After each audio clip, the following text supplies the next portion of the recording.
Na aula de hoje, a gente vai conhecer o ambiente de simulação do SimuIDE. Então, bora lá?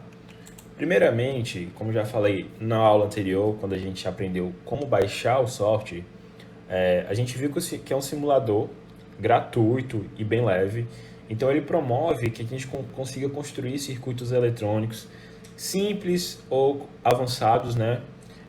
Seja você amador ou estudante, e a gente consegue ter uma gama de componentes, desde a microcontroladores como o PIC, o AVR e o Arduino. Bom, quando a gente baixa, né, o software, a gente dá de cara com a interface desse modo aqui que eu vou estar deixando, com essas três telas abertas no próprio software, né?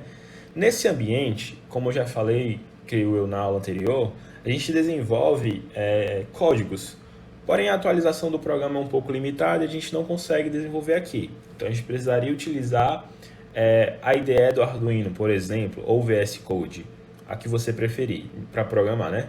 Então, a gente fecha aqui e fica com o ambiente de simulação e com os componentes. Aqui em cima, onde eu estou com o cursor, a gente tem o botão de iniciar simulação e parar. E aqui a gente tem a de pausar a simulação. Então, a gente tem essas duas aqui para iniciar e parar a simulação. Já ao lado do ativar o circuito, a gente tem o salvar circuito como. Ao lado dele, salvar o circuito. Ao lado, abrir circuito. E ao lado, um novo circuito. E aqui a gente consegue acessar os últimos circuitos. Ó. Pronto. Já nesse outro lado aqui, a gente consegue ter o explorador de arquivos, que a gente consegue encontrar os arquivos onde a gente salvou, e acima os componentes que a gente possui no software. A gente tem desde medidores, fontes de tensão, de terra, geradores, que a gente pode estar fazendo uma imensa gama de circuitos, de possibilidades dentro do software, né? A gente tem os interruptores, resistores, capacitores, indutores, potenciômetros.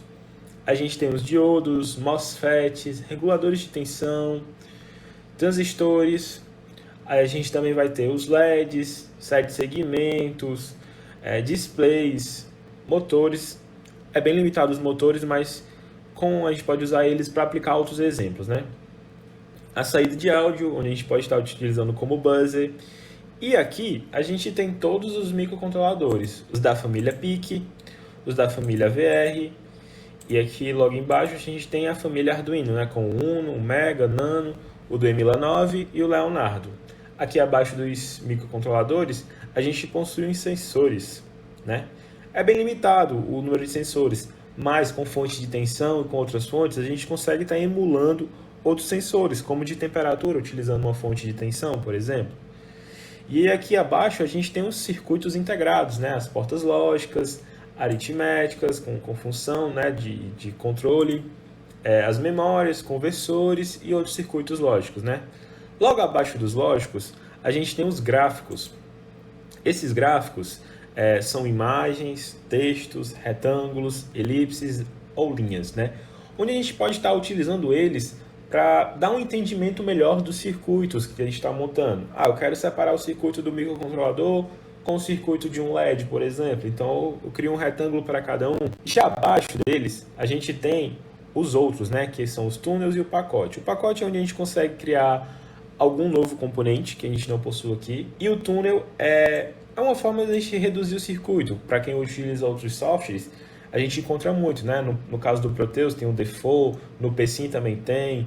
Então, outros softwares a gente consegue encontrar esse componente para a gente estar reduzindo os circuitos, né? A gente nomeia ele de um lado e nomeia do outro para estar utilizando ele. Nas próximas aulas a gente vai estar utilizando ele. Então, por hoje é só.